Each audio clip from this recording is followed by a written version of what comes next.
Lindy was laying on her back, dead. Lindy Sue Biechler.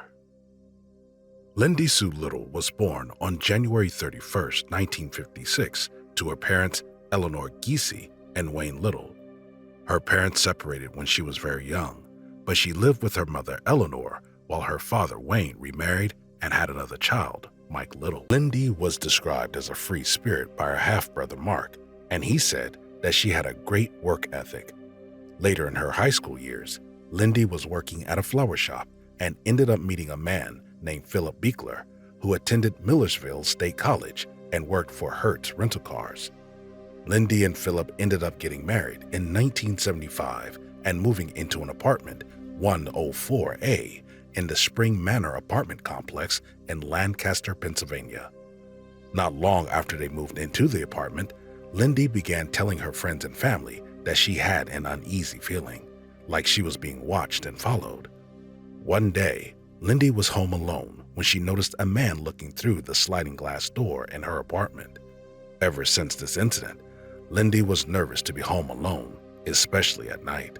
However, she got off work when it was still light out, while her new husband, Philip, worked later into the evening, leaving Lindy home alone for a few hours, some in the darkness. On December 5, 1975, Lindy got off work, visited Philip at his job, and then went to the Millersville shopping center to get some groceries. At around 7:15 p.m., she arrived at home and unloaded her groceries.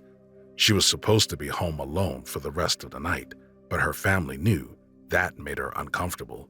So her Uncle Mel and Aunt Celeste invited her to join them at a basketball game they were taking their kids to that night.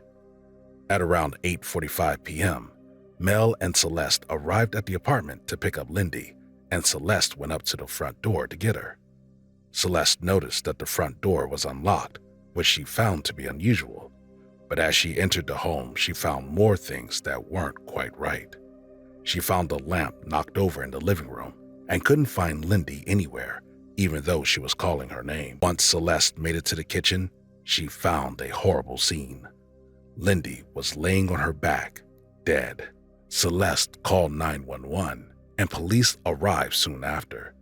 They began investigating the crime scene and couldn't find anything of value missing from the home, so the motive of robbery was quickly ruled out. There was also no evidence that the crime was sexually motivated, and there were no signs of forced entry into the home. There was evidence that Lindy had fought back desperately against her attacker, and police found a male's bloody footprint in the kitchen. According to the autopsy, Lindy had been stabbed with 2 different knives.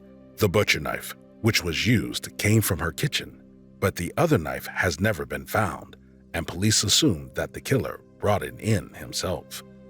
The medical examiner believed that the fatal stab occurred early on in the attack, but that the killer kept stabbing her in a fit of passion. Lindy's neighbors all had alibis for the time of her murder, so they were all ruled out as suspects, but that also meant that none of them had any leads or information to give police. Without any more leads, Lindy's case went cold until 2006, when it caught the attention of Vidocq Society, a volunteer group of retired professionals in forensic-related fields that aims to put new eyes on cold cases. In 2019, the case seemed to get a bit closer to being solved.